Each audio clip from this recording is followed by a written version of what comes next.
Welcome back to Talk Dead to Me. I am your host, Johnny Odell, the social media manager of The Walking Dead. And this week, we have a huge jam-packed episode as we welcome back The Walking Dead for this weird one-episode, one-off finale that should have come out in April, but now it's coming out now.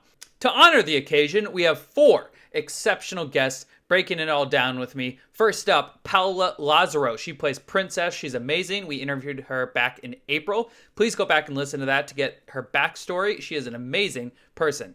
After that, we are bringing on Beatrice herself, Briana Venskus. She had kind of been missing in action for The Walking Dead for a while, but they brought her back this week just to kill her. So I'm definitely going to be asking her about that. Finally, we are going to wrap things up with the original co-hosts of this podcast, Alexandra August and Woody Tondorf. We're going to be hearing their hot takes on everything, so I can't wait for you to listen to that. Quick programming note before we get to Paola. I know that The Walking Dead World Beyond also aired this week. It's amazing. I encourage you guys all to watch it if you haven't already. Back in April, Alexandra, Woody, and I, when we were all still together, recorded our reactions to the first 3 episodes of Walking Dead World Beyond. So I'm going to be releasing the one for the premiere tomorrow, and then the other 2 the next weeks. And, you know, if they do well, maybe I'll bring them back to give their thoughts on the rest of the season. If not, we have amazing interviews from the cast of that show, along with Fear the Walking Dead, all the way through the end of the year. So very excited for whatever happens. It's going to be great. Enough for me talking. The Browns won today. I am very happy about that. So without further ado, let's hear from Paola Lázaro. So the last time I spoke with you was in February. I don't think anything's really changed since February. I mean, world's still the same, right? It's all good. Right. But I remember talking to you about how your life was probably going to change when your episodes started airing. And I'm wondering, let's follow up. How has your life changed? Because we spoke before it aired, right? Yeah. Oh, okay. Well, world's still the same in terms of the COVID situation, the mini situation. Oh God, it's huge. So let me think, how has it changed? I mean, I've just been very moved by the support from the fan base, and I don't know, Princess is a character that is very vulnerable, and seeing how people have reacted to that vulnerability kind of gives me hope in humanity, because if we can connect through characters we see on television, which are honest and open about their mental health or their struggles, then perhaps in our lives we can be a little bit more open and understanding of each other's pains. So for me, that has been really beautiful. That episode, I think it was episode 15, the one where you guys are journeying to where we later find out is a train yard. We'll get to that in a second. I think you had told me that it wasn't supposed to rain that day, but it did. And it actually gave a way more emotional weight to the scene, I thought. And I feel like sometimes it takes a while for characters to like really flesh out who they are and their place in the show. But I feel like right then with the rain, with you going through that emotional thing, with people not trusting you, but then they trusted you, I feel like you like speed dialed your way right to like, you know, fandom. Like people really, you know, empathized with you. And I think that's really cool. Thank you. I appreciate that. And I agree. It's been really beautiful seeing the support from people. And I think it was written that it was raining in the script, but okay. I don't think, from what I remember, but I don't think we knew the level of how it was going to come down that day. Right. And I've spoken about this before, but I think that was my second day on set, and you know, and I had a lot of words to say, a lot to express, and things that are not easy to express as people and as characters. Going back to that vulnerability that I was talking about, but my crew, you know, Eugene and Yumiko and Ezekiel, so Josh, Kari, and Eleanor, I don't know, something, they've been just so supportive from the get-go, and they took me out to dinner the day before I ever shot anything, the night before. And I was just so moved by that because, you know, being the new kid in town or being the new kid in school is always this feeling of like, oh, okay, let me see how I can like fit in, or like, oh, I don't know, am I out, you know. Yeah.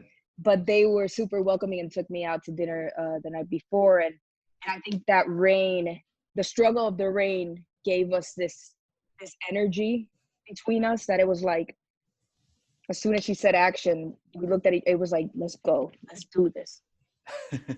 So it Yeah. was a collective challenge, and which actually made us work harder and more unified. That's incredible. I'm wondering what it's been like to, you're just taking off, but then, COVID hits and we have to delay the finale. This big, huge episode. Have you seen it yet, by the way? Have I seen it? No, No, you haven't I seen have it? Oh, not man. seen It's it. I great. have It's not great. seen it. I haven't You seen it. saw it? I saw it pre-visual effects. I saw it before, like when it Okay. in like February, where they would just go to a storyboard and they'd be like, all right, now walkers are falling off or this or that. And you're like, Right. I mean, I remember reading it, and just the reason why it wasn't easy for me to answer whether I had seen it or not is because the writers of the show are so great and so specific in their imagery that when I read it, sometimes my brain gets confused and thinks it saw it because of how vivid the writing is and how it leaps off the page. It's so descriptive and I don't know, and imaginative and specific that I think my brain thinks that it saw it, oh, because I see. it's Yeah. so, you know, the images are so well written and rich that your brain it's like when you read a novel, you know, your brain constructs the scenery from the words that the author has given you. I don't know, I just want to give props to the writers of the show, who are just amazing. That's amazing. I'm wondering what it was like to kind of have to wait for the finale, because it's, by the time this comes out, it will have just aired on Sunday night. So it's out, but this is a long wait. Right. It is a long wait, but I think they handled it very responsibly. And the whole network and the show has been so responsible with everybody's health regarding the pandemic. And I think it was the responsible thing to do was to make it so that everything was safe in order to finish that. Yeah.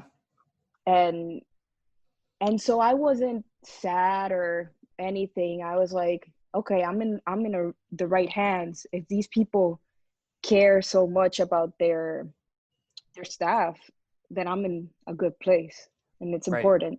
So yeah.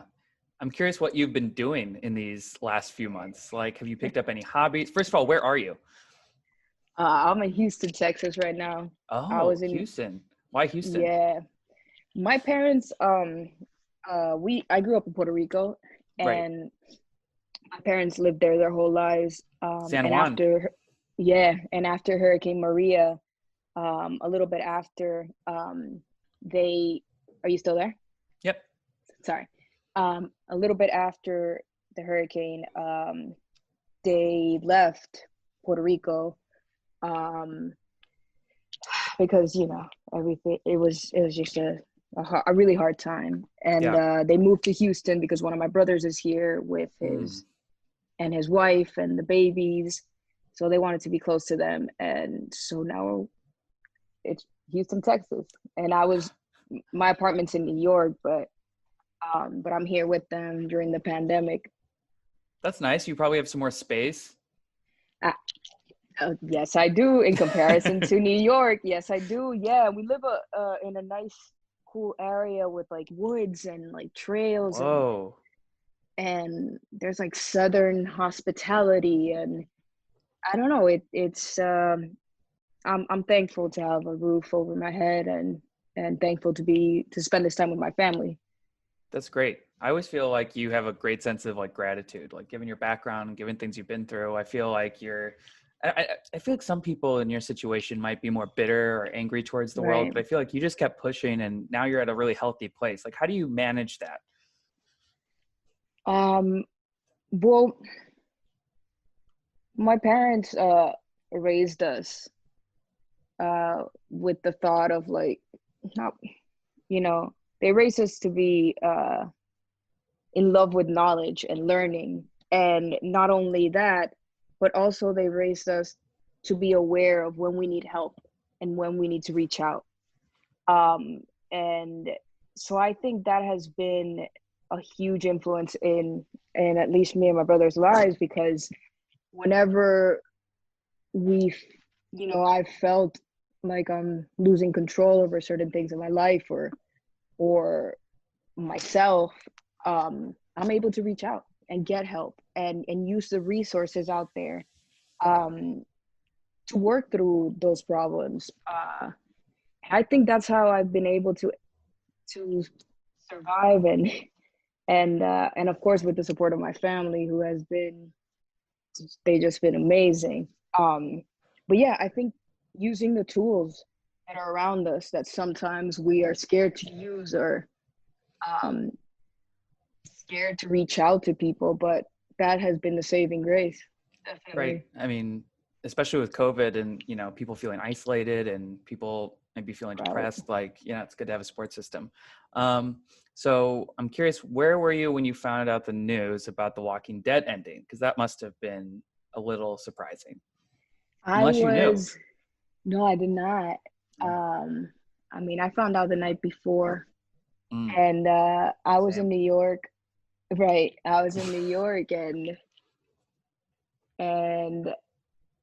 I was like, what? I didn't know how to react. I mean, I had my like, I give myself when things like that happen, I give myself like 20 minutes. I set a timer in my mind of like, you have 20 minutes to go deep down into the hole, 20 minutes to go through the list of your insecurities. And that's why this happened. And that's why, and this and this and that. And then at the end of those 20 minutes, it's over.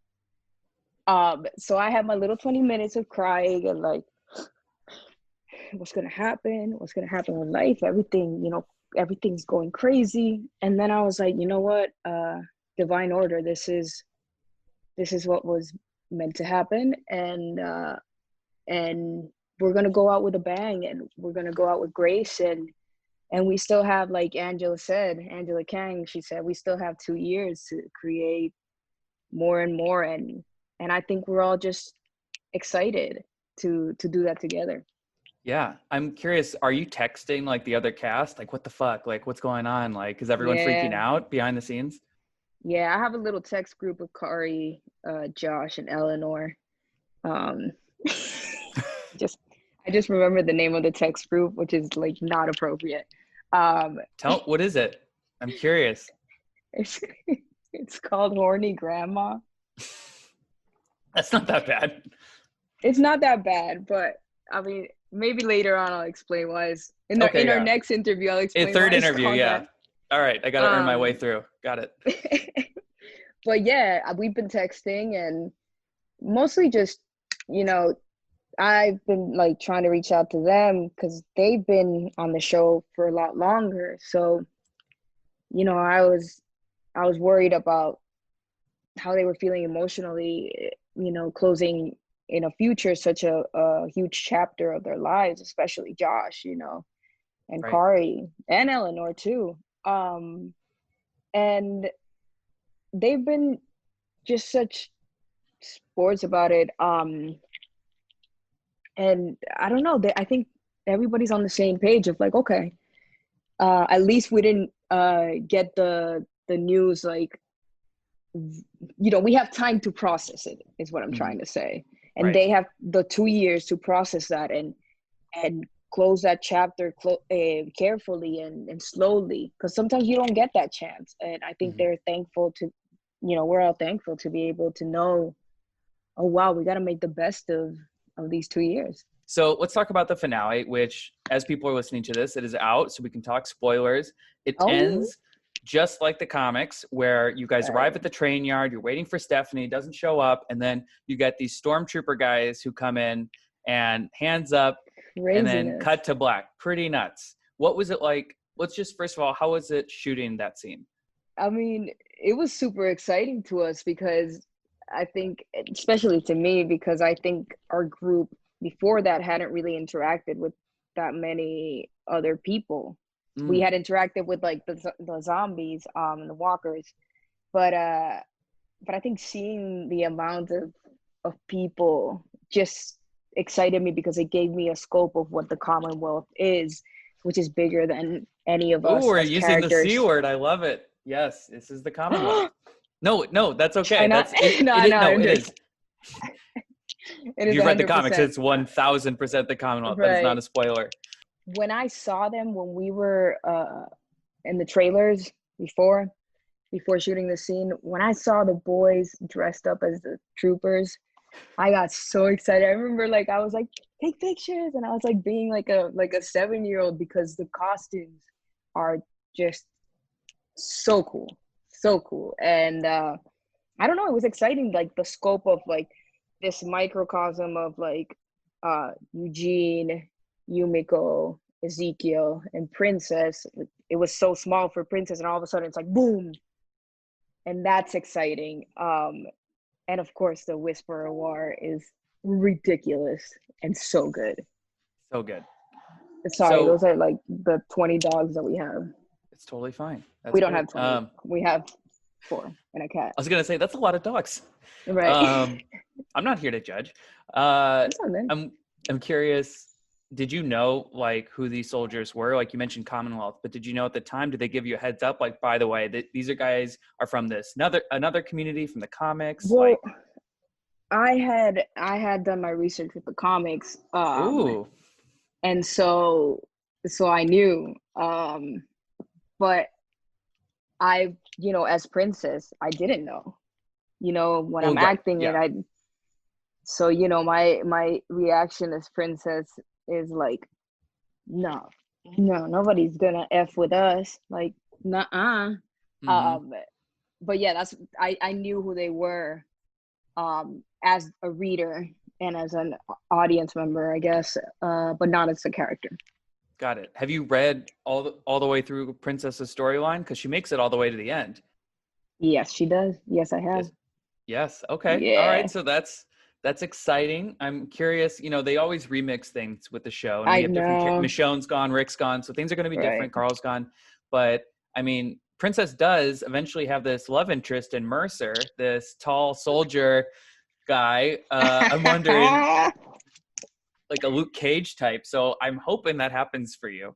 I think Right. that'd be Me great. too.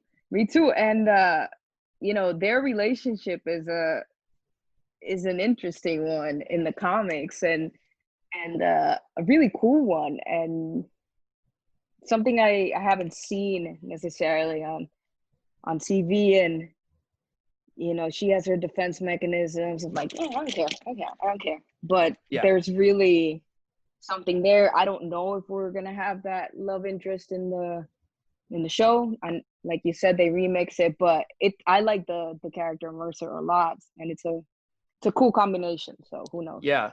A while back, I tried to convince, I don't know The Rock, but I put it out there in the universe as The Walking Dead that The Rock would be a great Mercer, kind of joking. And then Boss Logic, I don't know if you're familiar. He's like amazing at Photoshop. He'll always put different people as different characters and heroes and stuff. And he made it as, he put The Rock as Mercer. Hold on, I have to find this. Do you mind if I I like take think like I've seen one it, but sec? You but saw it? please pull it. No, pull it up. Pull it up. Okay, I'm going to Let's pull see it it. up. I have to go like all the way back. I'm like creeping on I'm a myself here. huge The Rock fan, so I would. I'm like, yo, that would be sick. I think he saw it. I have a friend who knows The Rock. Oh my And he's God. like, yeah, Yeah, I I think think he he definitely saw retweeted it it. or something. Yeah, something like that, which was That like, would be dope. this is I wild. love. I doubt it will be. You don't have to tell me who, but do you know who that bodyguard with Maggie was? I know you haven't seen the episode, but you've read the script. She has like this hooded person with a mask with two No, sides. And for the no. longest time, I thought that was Mercer. But then A I heard lot of Angela people thought Kane. that. But then Angela Kane's now saying, no, that's not Mercer. She might be misleading us. I don't know. I'm like, who the hell is it? So I think I saw online that a lot of people thought it was Mercer. And I was texting with some of the cast, and I was like, "Do you guys think?" But I don't know.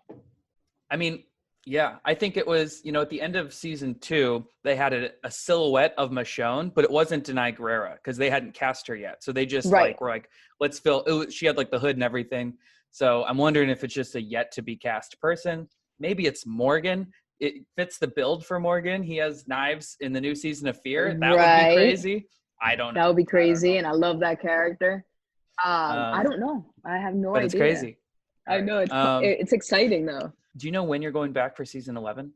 Like roughly? Either January or February. Okay. Yeah, we're all super pumped. I think it's gonna be. I think it's gonna be so good. Do you have scripts yet? Can you prepare in any way?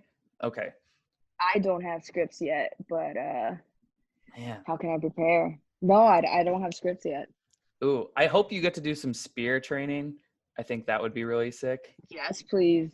Yes, please. I did the weapons training with the gun and with the squad automatic weapon, but I haven't done a lot with the spear.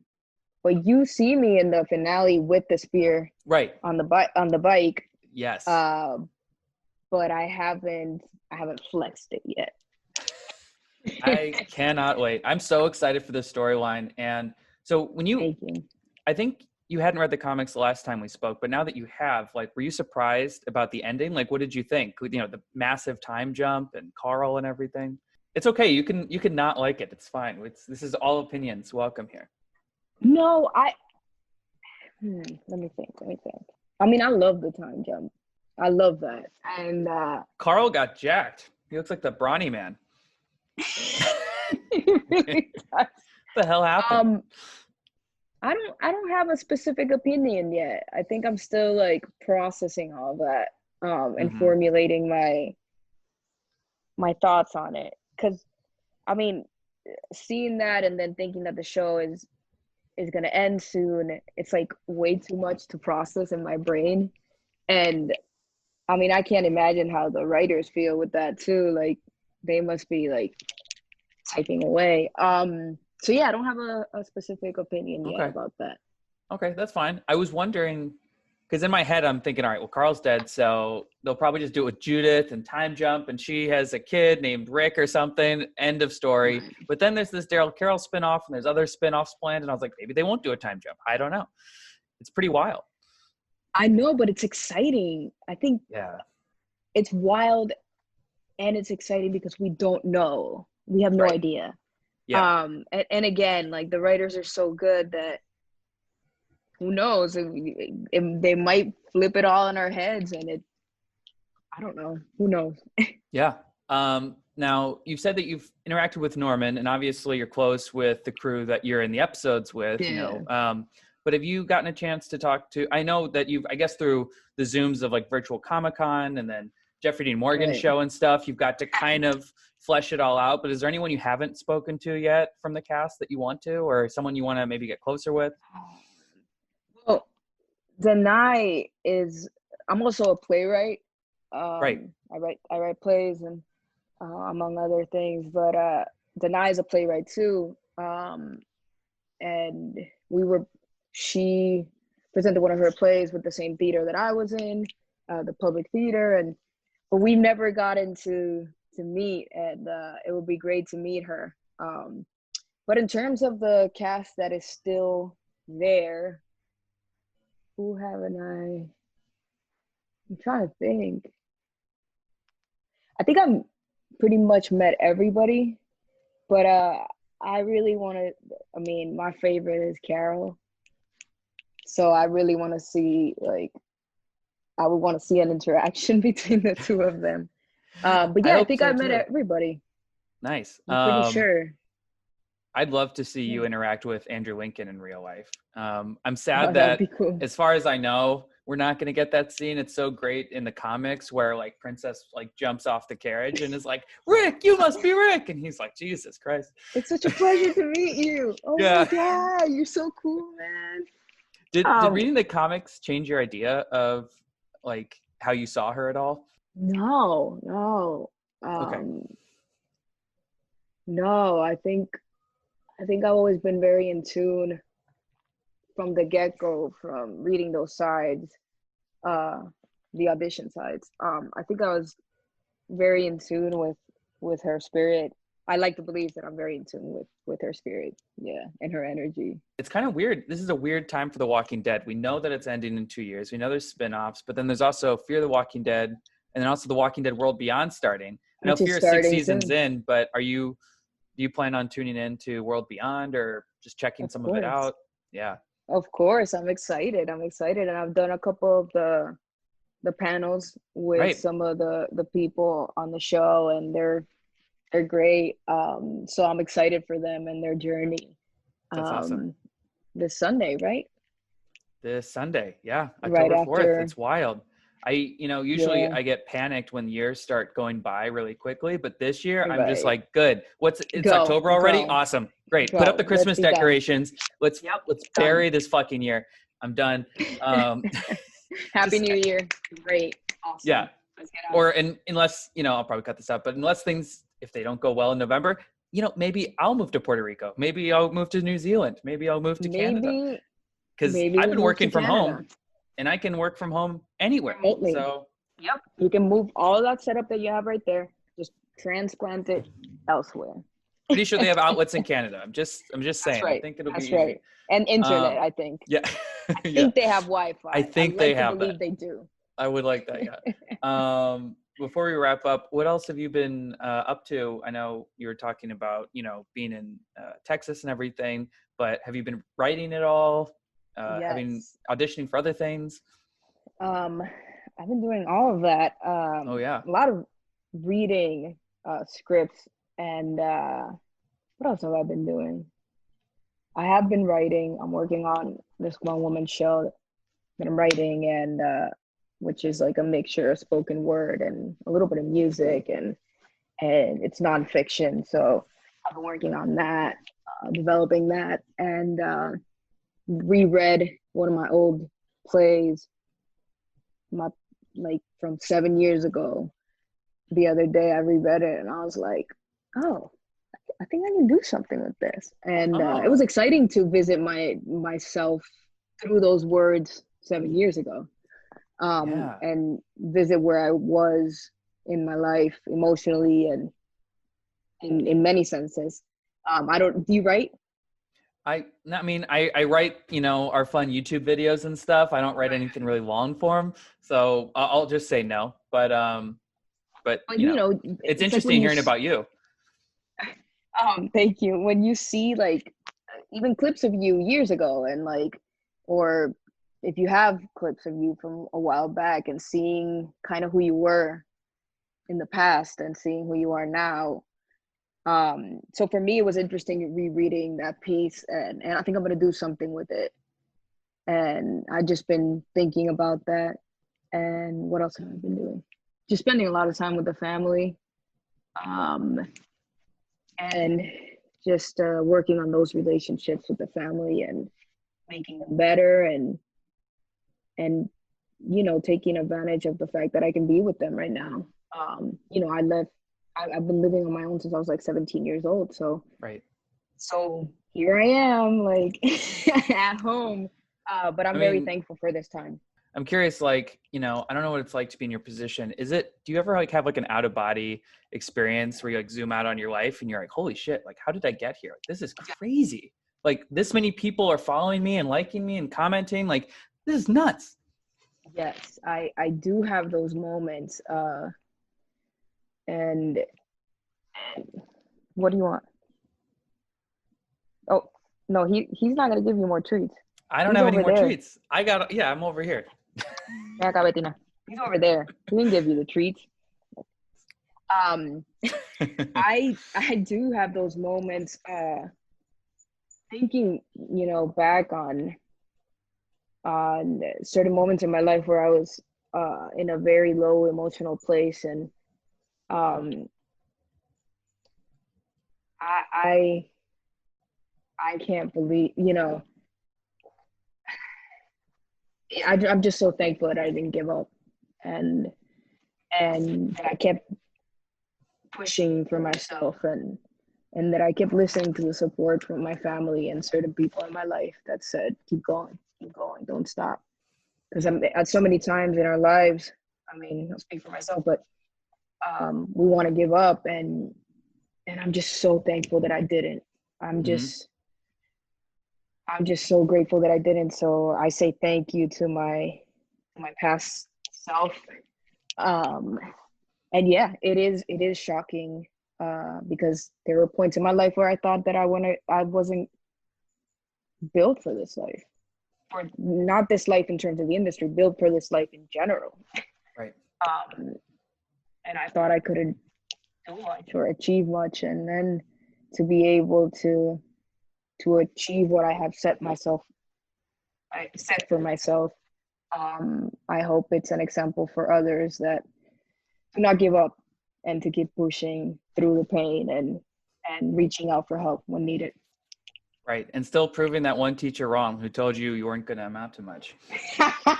You know, I on Facebook. I remember, I listened back to the podcast this morning, so I remember. On Facebook, I have a bunch of my old teachers in my personal Facebook account, a bunch of my old teachers, and she's not in my friends list. Oh, no Lo Cientos from her? No, I feel bad, but I hope she's okay. And I hope she knows not to discourage children on their dreams and to actually encourage them and support them. All right, Paola, thank you so much again for coming on the podcast. You know, I'm not just saying this, you're playing one of the most genuine characters in the comics and in the show, and you're one of the most genuine people on the show in my experience. So I think it fits well. You fit well into the family, and I can't wait to do this a third time. Yes. All right. Thank you. Hearts. Talk to you later. Isn't Paola wonderful? I'm telling you, if you guys want more context on her story, her background, which is amazing, by the way, please go listen to our episode back in April. It is enlightening. It's amazing. She's a really inspirational person, and I'm glad that I can say I kind of know her. Next up, we are going to be talking to Beatrice herself, Briana Venskus. Some of you guys know her from Walking Dead. Others might recognize her from Supergirl, Agents of S.H.I.E.L.D., and a million other things. Without further ado, Briana Venskus. So let's talk about your background. You grew up in North Carolina, correct? Mm-hmm. Cool. Correct, and yes. What was your upbringing like? I mean, it was pretty standard Southern upbringing. I lucked out. My mom stayed in North Carolina. My dad moved back to New York City. So I kind of got the best of both worlds. I got like a little bit of city and a little bit of North Carolina, but we had a great property. We had a huge backyard, played in the woods all the time. So the transition into the show was definitely very easy for me in terms of my familiarness with the wilderness. Gotcha. But other than that, yeah, I mean, the South is great. I think it, you know, in the modern day, it kind of gets a bit of a bad rep from time to time. I grew up in South Carolina, so you don't have to defend it to me. I'm all good. Okay, cool. You're even worse. Listen. No, it's, yeah, I mean, you never know. But no, it was a great, I loved it, honestly. But it's the one place where I think, I mean, I love going home to New York, and it feels very much so like a place that I spend a lot of time, but there's something about North Carolina that I think is just very homey. And, you know, even if the people are talking badly behind your back, they make you feel good while you're talking to them directly. So, oh, yeah. And there's no one shadier than like Southern, like church ladies who are like, bless your heart, which is usually the preface to them about to like completely just about judge to and rip trash you apart. someone. Yeah. Totally. Bless her heart, Yeah. but she is with a lot of men. She really bless is. your heart, but ... But, yeah, no, I totally get that. All right, so when did you get the acting bug? Did that happen in school or? Yeah, pretty soon actually. We have a great school there called North Carolina School of the Arts, which is in Winston-Salem. And I had gone to Page in Greensboro, North Carolina, and they have an offshoot academy for artistic children who want to explore either music or dance or whatever it is. And so when I was there, my teacher just recommended, like, hey, you really seem to like this. You're taking all the classes. You should check out School of the Arts for your senior year of high school. So I applied, I got in, and I think that was where the real sort of light bulb moment happened. I think up until then, it had just kind of been something you do in school because I was athletic, but I didn't like playing sports. So the arts seemed a little bit more up my alley. And then when I went to School of the Arts for that senior year, they throw you right into a full-on conservatory training program as a high schooler. So you go all in right out the get-go. And I think it just sort of, that sort of regimented scheduling and studying process really worked for me. And I just was like, no looking back, I'm doing this. That's great. So Yeah. how are your parents feeling about this? Are they excited for you at the time that you found like a passion, or are they worried because acting can kind of be, you know, a little dicey sometimes?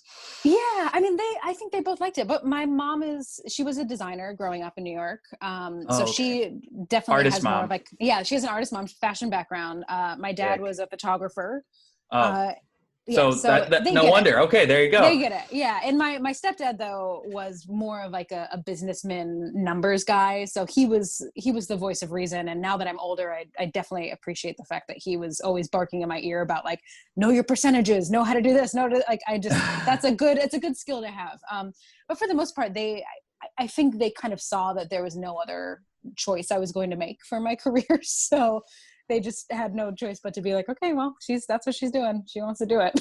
That's great. Well, yeah, I mean, it helps when your parents are, you know, also kind of in the arts. So, Yeah. so when did you move out to Los Angeles, or did you move out to Los Angeles? I did. So I moved to Valencia, California, actually in Mm, 2005, because I went to CalArts up gotcha. there in Valencia. So I was there from 2005 to about 2008, and then I moved into LA proper. And Mm, I've lived in LA proper since 2008 and just been chugging along, watching the change happen. It's been the city is definitely morphed. And I mean, I'm sure people who grew up here would see even more of that, oh but yeah. even from Oh yeah. 2008 to now, it's just night and day.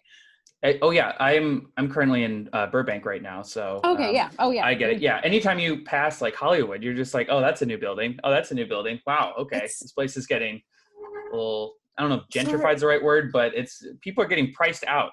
Yeah, absolutely. I remember my favorite thing, I moved to Studio City first, and whenever I'd come over that little Cahuenga Pass and I would Mhm. see the little, like the downtown landscape, and it was just so beautiful. And I drove that way because I'd come from some meeting or something, and I drove back and all I saw were apartment buildings and then a hotel and then another crane. And I was that iconic view that I knew as, a young Yeah. adult living in Hollywood was totally gone. And it just didn't have that same magic to me. It was a little I sad, but know it is sad. And did Amoeba close down, or they is did. that Yes, they totally no? Is closed. that still? Oh man, because I just like I haven't really been outside since March, but I had heard about that, and I'm Yeah. just like, oh my god, so Yeah, sad. no, the pandemic took a few establishments from us, Fuck, which is that's a just like, bummer.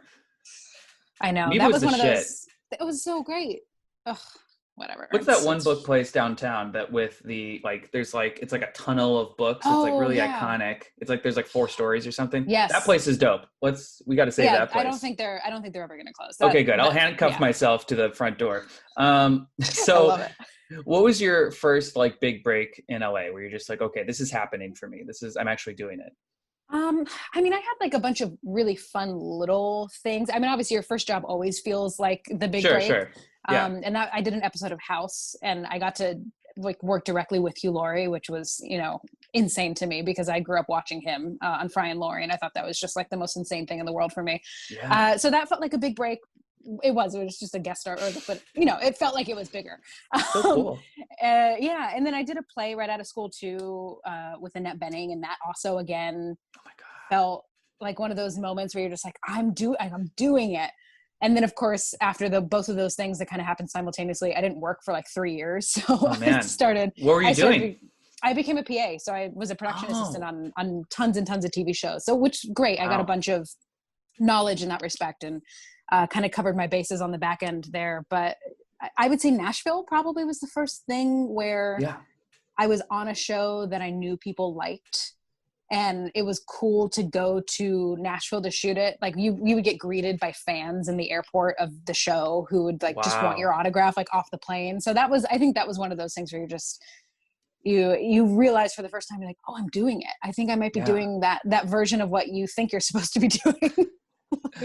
That's crazy. Wow. It must have been such a weird juxtaposition to be a PA when you like are, secretly desiring to be an actor. Like, are you ever like, I mean, I'm sure you're very professional, Yeah. but it must be tempting to just like be like, yo, can I look at that script? Actually, this part would be perfect for me. But anyway. Totally. No, I mean, yeah, I think it's just a matter of, I've always been under the sort of knowledge of just collect as much as you can experience wise and people wise, like collect all the people you can, collect all the relationships you can.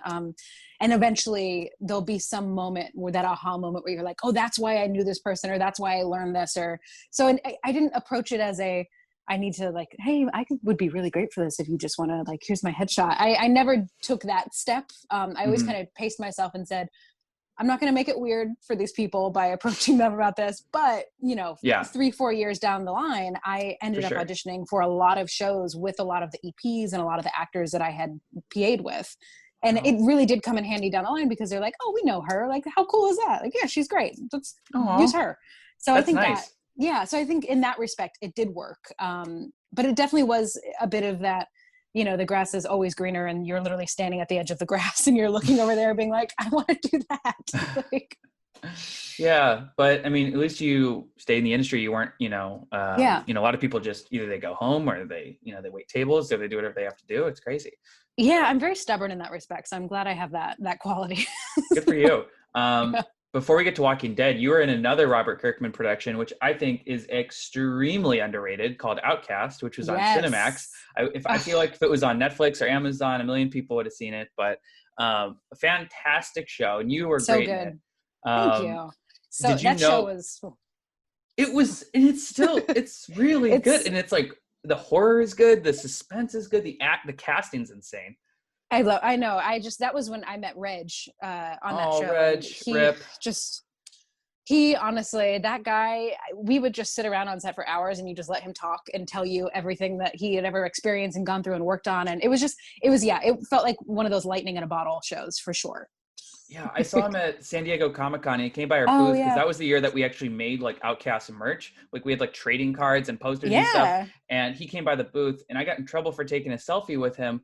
But by my boss, but I was like, whatever, it's Reggie Cathy. When the fuck else am I going to see him again? And then he died like a few months later or something. I was like, oh my God. I was like, thank God I got that selfie. But seriously. Ugh.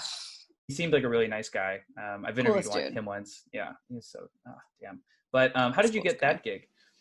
Well, that actually, again, this like through the grapevine thing, it just came in as a regular audition and I looked at the list of people who are working on it and Chris Black was one of the EPs on it. Chris Black and I had done a pilot together for ABC probably like 6-7 years ago. And so I reached out to him and I was like, oh, I just got an audition for your show. Like how cool. The timing of it didn't work out for me for whatever reason. I think it was actually because of The Walking Dead. I think I might have been working in Atlanta during the time of the first episode for Outcast. And so something fell off. They hired another girl. That didn't work out with that girl. So they rehired me down the line and we went back and like retroactively shot the first episode. So it was really kind of I read the script and I knew Patrick as well from that same pilot Chris and I had worked on. And I was so stoked about it because I knew I was kind of in the mix and then I didn't get it and I was so bummed. But then, a month later, they were like, by the way, no, you actually did get it. Fly to South Carolina. We're going to shoot this really quick. Wow. So that was, it was great. But again, it's that random, once you're in Hollywood long enough, you get that web of people that from different things and it pays off. Yeah. Yeah, for sure. I mean, it's good. It's good that season 2 did have an ending. Like it's not, obviously there's more to tell and the comic is still going. Comic's about to wrap up actually. So there's more story to tell, but so good. I know I'd love for someone to pick it back up again. I don't know how they get the cast back together, but I know, right? In my dream world, it'd be nice. But yes, anyway, exactly. So let's talk about Walking Dead. When did that come about for you? Where were you in your life when that opportunity came? There's a dog behind me. That's an amazing dog. What is the dog's name? It's majestic. His name is Wolf. Wolf? Yes, Wolf. Wow. Like Wolf. His full name is Wolf. WOLF or like Wolf, like WUFF. Oh, okay. Got it. His full name is Wolfenstein. That's amazing. He's a cutie. He is cute. Yeah. So, Walking Dead. I think if you ask any of the guest star actors on the show, auditioned for it probably 6 or 7 times before I actually got cast on the show, which is great. It kind of means that you're in their world and they're just waiting for the right thing that pops for you. So at the time that I auditioned, I think I was working on another show in Atlanta called Hindsight. Mm-hmm. And I'd been kind of going back and forth. And I got the audition for The Walking Dead. And of course, in my mind, I was like, oh, another one. Like, okay, great. I'll just bang this out real quick and maybe I'll get it. Maybe I won't. And it was this really great very long monologue. Again, they use like the dummy sides, so you never know what exactly is going on or what kind of character you are.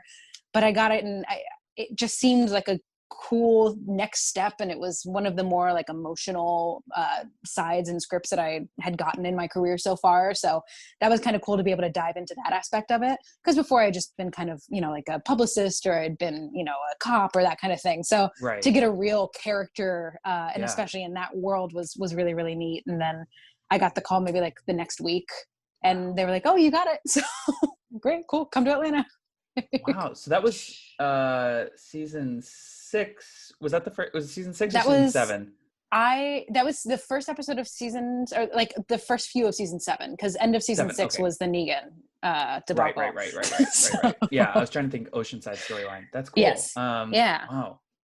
And I'm just curious, because a lot of the actors who come on this podcast talk about the dummy sides. Like, what is it? Is it just like some vague speech about like going into battle, like, or is it just like you're giving like a character performance of like something deep about like some, It felt like a real character performance. Mine, I actually just looked at mine recently because I was reminiscing as I was going through some of my old projects. Yeah.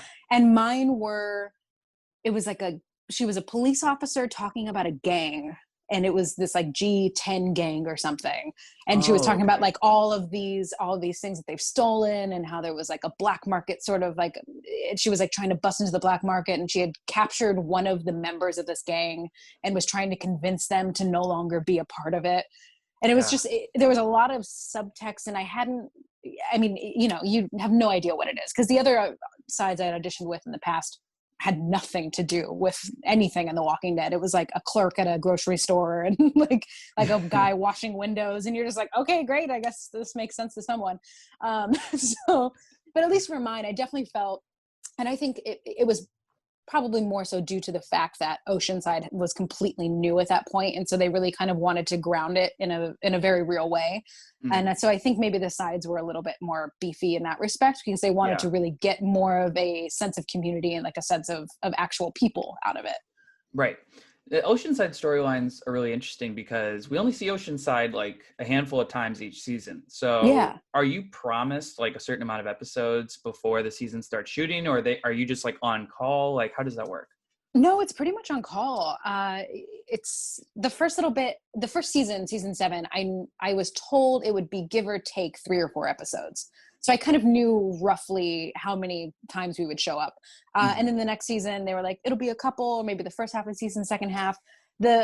Because I wasn't on contract, and because we weren't sort of part of the world officially, it definitely got tricky for me, and also for Sydney, because she and I were on multiple other shows. Yeah. So every now and then they would try and write us into Walking Dead, and we would both be, one of us would be on something else, or the other one would be on something else. So they would use, you know, a background person for Oceanside, or they would be shooting in Oceanside, but neither of us were there.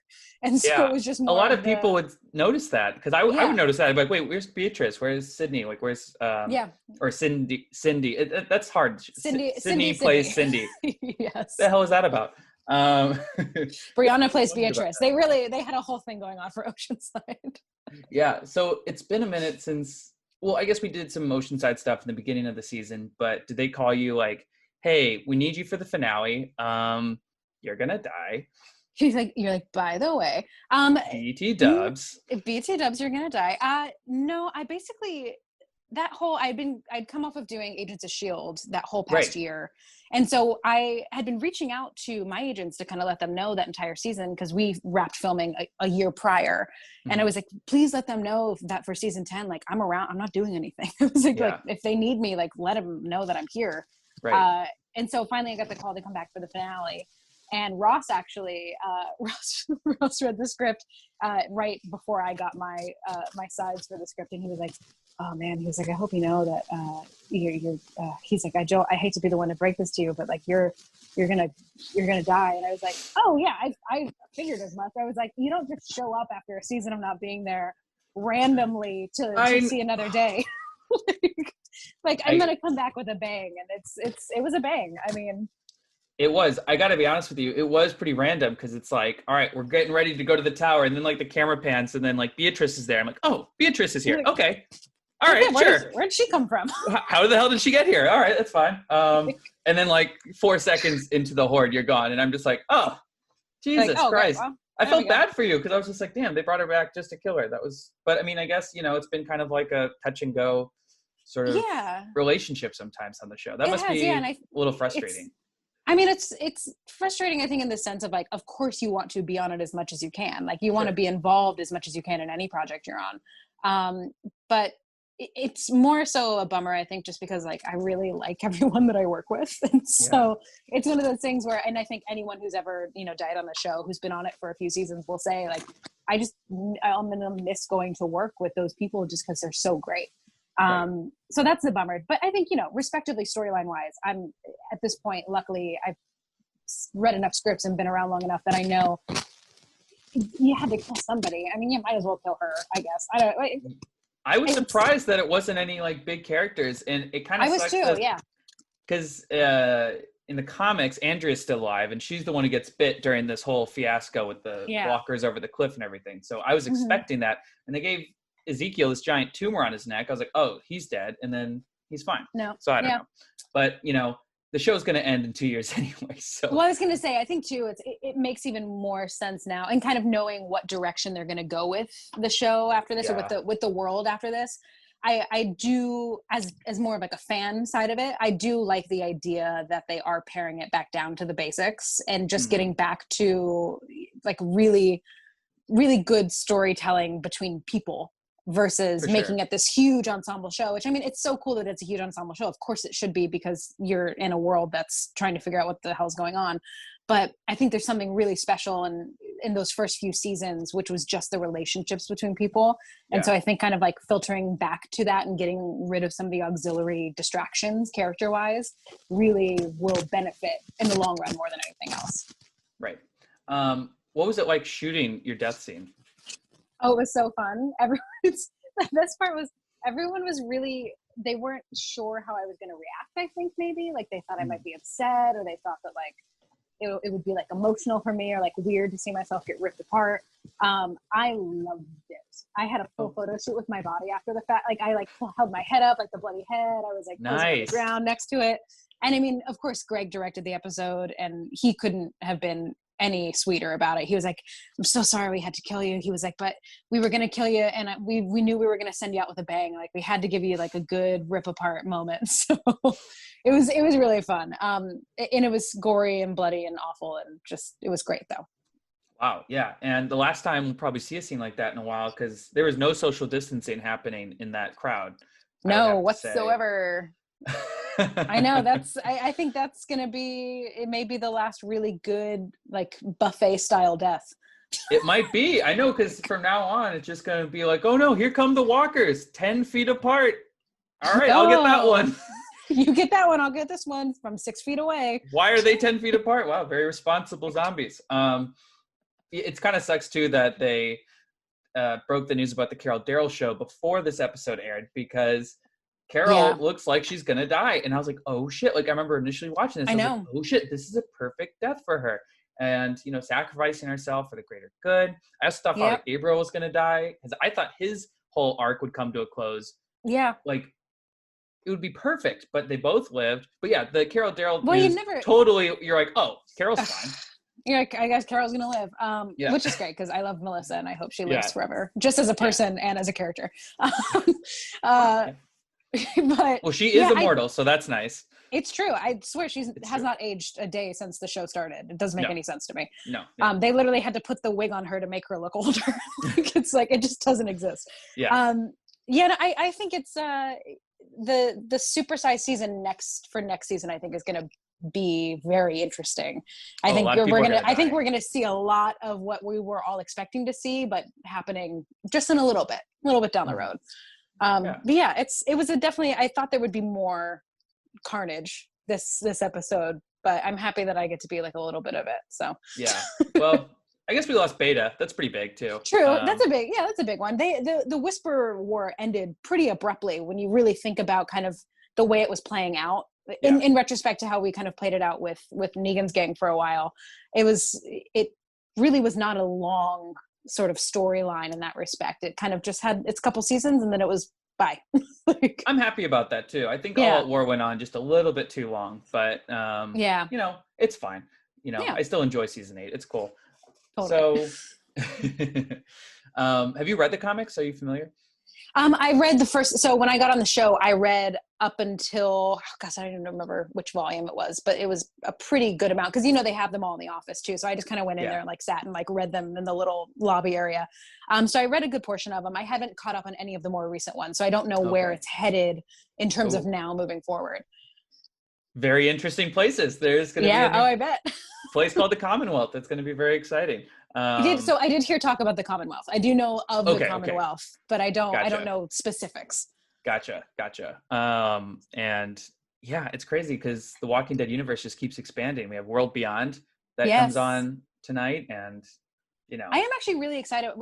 Before we got on the call, I just watched the trailer again for World Beyond because it's something really cool. You kind of see it with Judith, but not so much. But there's something really neat about it being such an isolated young world. Mm-hmm. Like, and how it literally is, like they say, it's not that they're the last generation. It's like they're the beginning of the future. So I'm super into seeing where that goes. Yeah. I hope people are cool with it. Just because it is a little YA-ish, but it is a really solid show, and the villain's great and everyone else is great. And I just spoke to Nico Tortorella and they're great. Oh, awesome. Yeah. And I hope the fans can get them as right as they can, or at least they try. Because I know some fans can be a little conservative and I don't understand this and this and that. I don't know why I gave him a Southern accent, but because we're from the South. We're from the South. Look, I'm from the South. I can make fun of the South. It's fine. Exactly. But it is a really progressive show, and I always like that. LGBT rights and stuff are represented on the show. I know there's like the trope that the gay characters die, but a lot of the straight characters die too, and I think they're the representation's been pretty solid. I would definitely say for a long time I was always rooting. I was like, Beatrice needs to come out of the closet and maybe hit on Tara every now and then, because Alana is a good friend of mine. Alana's a good friend of mine just in real life, and I adore her, and so I would always just be like, why? You're setting it up perfectly for Tara and Beatrice to have a little something before she goes. Like there needs to be like at least a moment. I know, and I wish there was more with Tom Payne's Jesus, because in the comics, him and Aaron are just in a full-on relationship, and they're so cute. They like tag team kill Beta together in the comics. Spoilers, and it's so cute. It's like the cutest thing. But anyway, it's so cute when they tag team Death. I know, it's adorable. Well, that's all I have for you. Thank you so much for coming on the podcast and talking with me.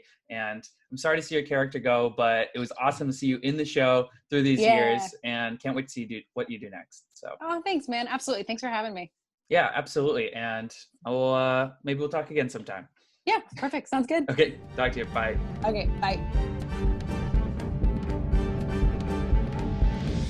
To wrap things up, we have Alexandra August and Woody Tondorf, the former co-hosts of this podcast, coming on to give their thoughts on 1016. So let's hear from them right now. So after their wild success of coming on the podcast that one time to break down the end of the Walking Dead news, I figured I'd have these two bozos on again. So we got Alexandra August and Woody Tondorf back on the pod to discuss their thoughts on the season 10 finale. That's bozo number 1 to you. Listen, dude. I'm wise to this trick. The only reason that Alexandra and I are back on this shitstorm of a podcast is that you lost the original recording when we did this like months ago, when it was good and fresh in our minds. Yeah. That's true, guys. I have to fess up. There has been a little thing called COVID-19 that has happened since we recorded. And given that much time, by yourself, you kind of start Marie Kondoing things and get rid of old files. And you're like, I don't need this old podcast file. And I think I just removed a bunch of things. And I think that was one of the files. I assumed that it was on our server and that I didn't need to worry about it. Could I have checked? Sure. But I didn't. What is wrong with you? On the scale of things that you could blame COVID for, this is pretty impressive. This one I haven't heard about. We are only here for you, listener and or viewer. Let's not get it twisted. I'm not here for Johnny, okay? I'm here for you guys. This is the only thing that gets me out of bed. Not. I'm here for both Johnny and Woody because I'm this his is just friends. mutual. I don't know, convenience. Okay, now that we've properly shit on the podcast that you guys helped build, let's get to the episode and pretend you guys had just watched it. All right, so the season 10 finale, pretty epic episode as far as finales go. Last season, we had the snow episode, which was fine. That was interesting. That was new, but no real crazy high stakes. We figured everyone was going to make it out alive, and we were right. But this one, way higher stakes. Yes and no. Like it was, yes, the stakes were way higher, but then by the time that you get out of it, you're like, okay, the expected bad guy was vanquished. We have this new status quo. I mean, except for that, for the big thing that we were waiting for, which is, that huge reveal in Ohio, but a surprisingly low body count considering where we left things right before. Like, there is an entire horde around this. The fact that only Beatrice is the person who gets killed in this, that everybody else, including Sweet Jerry, by the way, congratulations, Sweet Jerry. You made it through another season. I was worried sick the entire time, young man. Congratulations, you made it. Oh, man. You were sure he was going to die in the cave. Like, you were 100% sure. I think you even, bid farewell to him prematurely. Yeah, no, I was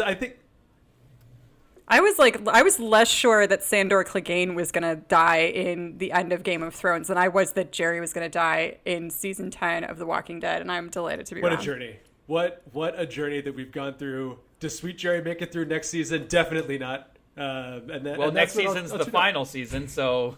What if he makes it? I am glad that we all got to see the episode before we knew the Daryl and Carol spinoff news, because even though I figured Carol was going to be fine... it really, knowing the spinoff news kind of takes out all the drama for the people watching now. We do have a unique opportunity now because we can talk about having seen the episode and also when we saw it, which was as the pandemic was kicking off, and we were I think we were maybe with some of the last Skybound employees in the building, recording some of the last podcasts. Skybound employees alive. Yeah, exactly. Well, Nigel, they have yet to find his body, but what happened to Nigel? Well, we ate him, but we left parts, just to confuse the police. It's been a while since we've done a segment, and we made these effects and sounds, and it'd be a shame to waste them. So why don't we go back into the vault, into time itself, and do a classic segment of winners and losers. Wait a minute. So you mean to tell me that you kept all of the sound files for our stupid little segment transitions, but you couldn't keep your own from the original recording of this? Just sing the goddamn song. Some people are winning, some people are losing. Johnny's going to delete this file because he can't keep his goddamn files organized because he's a monster. Winners and losers. All right, yeah, that's just how I remembered it.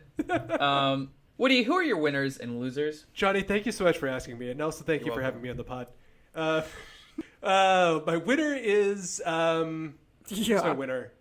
Connie. I mean, congratulations, you're back. You're definitely not dead. Nobody ever doubted for a second that Connie was actually dead. But you're alive. Congratulations. Oh wait, no, she's not my winner because then she ends up with Virgil. God damn it, Virgil's alive. Fine. No, I'm okay with Connie being a winner. Dumb. She's alive. That is enough of a win. It doesn't matter how she got there. But it ends up being kind of like a tie because now she's with Virgil, and how is that all going to end up? And I just do not give a shit about Virgil. I'm sorry. Do you have a definitive loser? Who's oh my god, I always forget her name, but she's such a badass. The archer lady, who's one of the Yumiko. No. Diane. I think it's Diane. Yeah. She's from the King. Yeah. Yeah, from the Kingdom. Who's just a badass. Yeah. And I'm sorry, Diane, for not remembering your name. And also, sorry, because you're my loser for this episode. They have a battle strategy which is really good to target all of the whisperers who are in the crowd. And they are demonstrated to be absolute sharpshooters because somebody gets got right behind Lydia or somebody, and it's a perfect shot. And they're like, oh, okay, get all the whisperers. And nobody asks the question of where's the leader? Maybe the 8-foot tall guy in a trench coat wearing another half skin of a face. That could be Beta. I think we all understand who that dude is. How do you not shoot that dude first? I don't know. The war could have been over hours earlier. I agree. For my winner, I'm going to say Beta, actually. Even though he died, I feel like he finally became one with his people. I mean, he is hallucinating hard. He has been plummeting down mentally for a bit, especially since Alpha died, talking to the head. And I love it, literally talking heads. Great stuff. Great stuff, yeah. But he heard the walkers basically welcome him into their, society as they're consuming him and taking his face off. The first time we've heard walkers speak, really. They straight up ate him. But yeah, I feel like he came full circle with his death. And, The Walking Dead sure does love hallucinations and hearing things that aren't there. And God damn it, did they do it again with Beta's death? You just can't have a big character die unless someone's hallucinating something. I guess that kind of makes sense because at this point, like, everyone has gone through, like, nearly a decade of stress and all of this stuff of just, like, surviving the post-apocalypse. And, like, at this point, everyone is crazy. Yeah, like, the stress and everything that you've got to, like, that cumulative, like, bit of it. Like, the fact that, like, if you're a normal person, I think, in The Walking Dead, like, you're probably more insane than everybody else. This year, 2020 alone, let's sit and talk about just the mental health obstacle course it's been. I have raised a hand to God and been incredibly grateful that I have enough literally experience with mental health that I had some toolbox to go to and be like, okay, cool, I'm really feeling the isolation, so I'm gonna go for a drive, and that helped. I don't know, I would last a month in the Walking Dead version of this. Yeah, I killed and ate my neighbors within 3 weeks of this thing. You did do that. The most unbelievable thing about The Walking Dead is not the walkers. It's the fact that people remain sane enough to build the civilization as far as they've gotten to at this point. Low-key winner is the writers who, when faced with the task of reuniting Judith and Maggie, who have a million things to say to each other, they just punted and they're like, let's just cut all dialogue. We're just going to do it in slight slow motion with a music track underneath, and we don't have to worry about it. We'll just assume they caught up off screen. I'm not writing that. So there we go. Low-key winner, the writers just having to punt. Yeah, I think they're faced with a couple difficult tasks in this. Like, I'm trying to picture them trying to break the story, being like, okay, you're surrounded by 100,000 walkers. You are in Grady Memorial Hospital. How are you going to get out of this? And they're like, we do the gut poncho gag again, and everybody gets out. And they're like, yeah, but who dies? Nobody, I guess. Okay, well, let's make that convincing. There is sorry, that sounds terrible, but that's hard. You can't the catch up to hey, Maggie, here's everything that you missed. She gets that in the scroll that she reads, or the letter, I guess, that she's been checking back and forth for. I don't know what amount of time passed between her reading that and maybe the last one that was read, but the update of that is not great. I think it starts with hey, Sadiq's dead. We have screwed the pooch multiple times. There are dead people walking around wearing dead people's skins. Negan's gone. Carol sees her dead kids. All of it is just kind of be what the fuck did I miss? It's almost like Maggie had skipped the last 3 seasons of the show and was watching one of our recap videos, being oh my god, Jerry's still alive? This is amazing. I have 2 losers. The first loser's silly. It's the stereo supply they have. They are no longer going to be able to listen to music because the Whisperers axe that shit to death. You guys just missed it, but Johnny did a really, really full-on impression of how they lost stereo equipment. I know I hit my standing desk while doing it. I'm sacrificing for the podcast. My other loser, we're talking about characters coming full circle and having proper closure. It's great to see Maggie back, but I think Father Gabriel, and we talked about this in the long-lost tapes of the 1016 discussion from March or April. I think Gabriel letting everyone escape the tower and him sacrificing himself in that tower to protect everyone when the first time we met him was him being selfish in locking his congregation out. If he sacrificed himself here, I feel like his character would have come completely full circle, and it would have been a really poetic ending. And also, at this point in the comics, this is when Father Gabriel dies. It's when Beta's making his revenge march to Alexandria to enact his, revenge march. And I just thought that it's a shame. I mean, I love Seth Gilliam. I'm glad he's still on the show, and I'm excited to see what he does next season. He's obviously a leader now, which is great to see, but I think it was a slight missed opportunity.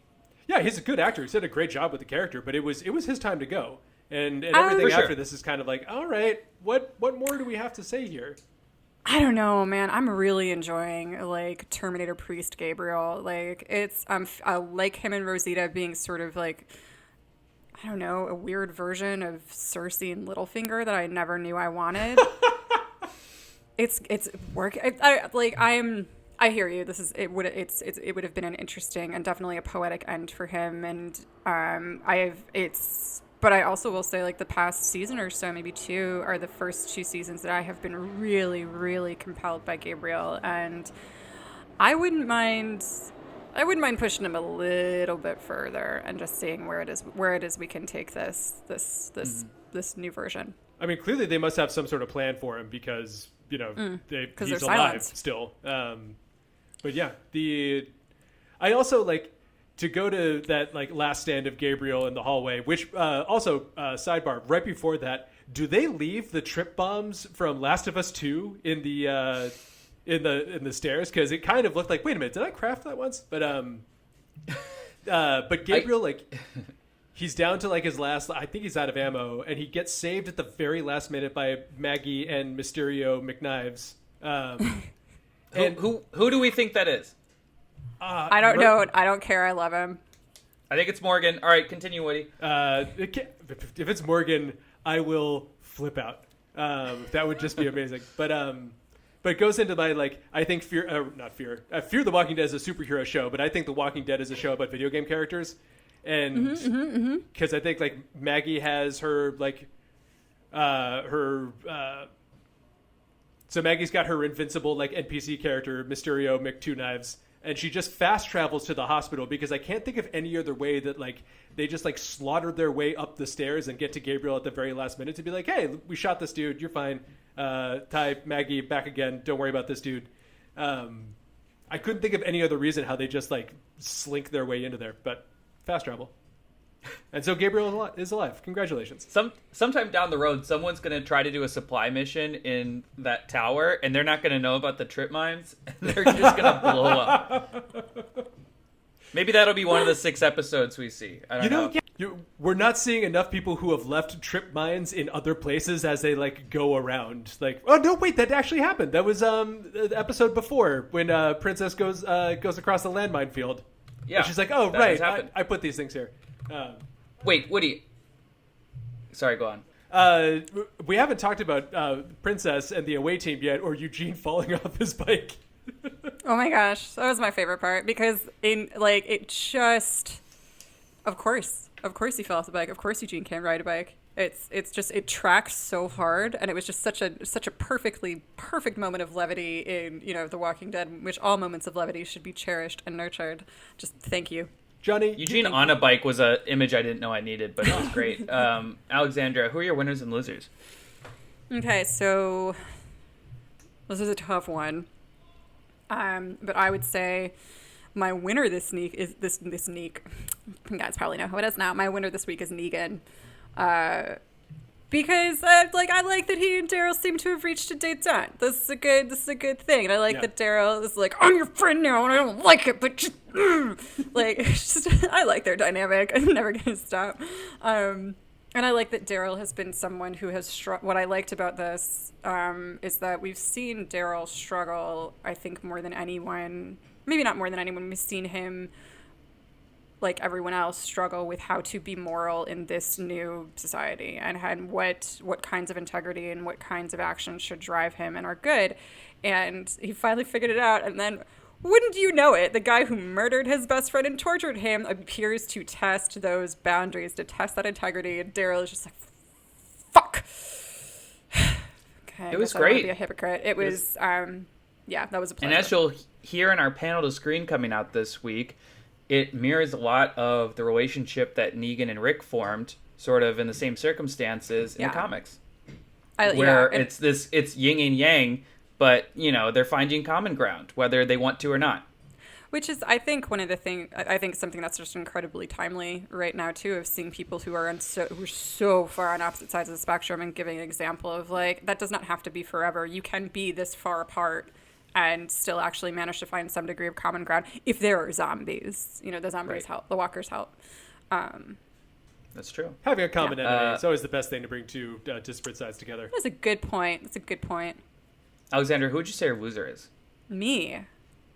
Okay. I wanted that. I was looking forward to that beta reveal so hard. I really wanted it just to, like, we never ever ever get a good reference back to like the time before in a way that makes me feel like I would have been a part of the time before, and just to have had Negan and Daryl like pause, all the stakes pause, and they're just like, it's Garth fucking Brooks, what, huh? And then just walk away, and that like this, it was such a dramatic, dark season, as they all can be, but this one in particular just fucked me up real good. And oh man, I would have loved it if we just ended a little bit on Negan and Daryl being like, "You guys, this fucking Garth Brooks. Did you know this is crazy?" Well, they did do that. That happened in the episode. But it was very minor. I wanted it to be like, I wanted it to be a genuine moment of levity, not a cut back to him at the concert, and then like, you know, he's watching like Slipknot videos in the back. I wanted in, like his dressing room, a and funny like, score, like stop the music, stop the thing, and just have it be like a jump cut or something, like a record. Yeah, where scratch. he has That's both. What I wanted. He has both knives scratch. like plunged into his eyes, and then it's like freeze frame. He's like, "You're probably wondering how I got here." And it's the Curb Your Enthusiasm theme plays as he's being consumed. As people are listening to this, the finale and World Beyond have finally aired. And I just want to say thank you to both of you for helping me get through this hiatus, which has lasted since April. For the majority of the podcast, we got through seasons 1 through 9, doing 2 episodes a season and getting guests somehow almost every week from that season. This was wild. And I can't believe we pulled it off. We talked about going on hiatus for a while. We talked about a million different options, and I'm glad we got to stick to this. Too. And thank you guys for, keeping the ship afloat. And the only Walking Dead podcast truly. that got Michael Cudlitz into a hammock. Yes, if no other podcast could do that. I hope to have you guys back sometime either this season or during the 6 episodes that come out. Anything crazy that happens when we find out the dog gets his own spin-off, I'm going to need your instant reactions that Thursday night. Yes. It's going to be crazy. All right, Woody and Alexandra, that was enough of a farewell. I think I feathered your tushes enough. Is that a phrase? Not nearly Does enough. anyone say No. that? No? All right. Probably. Some tushes get feathered. Guys, it is always a pleasure. I miss you so much every day. And, I hope to see you and hear from you soon. Johnny, we would love to come back on the pod anytime. No. Weekends are obviously not great. I'm good on like Thursdays. Also, around Monday, 3:30. Wednesdays, and Fridays we're pretty booked out. So Tuesday, I would say like Thursdays from like 3:30 to maybe like 3:45, 4 o'clock. We're probably Thanks, guys. we can pencil it in. Yeah. Before we leave, I'll let you guys do the honors. Happy birthday, Nate. Happy birthday, Nate. Happy birthday to Nate.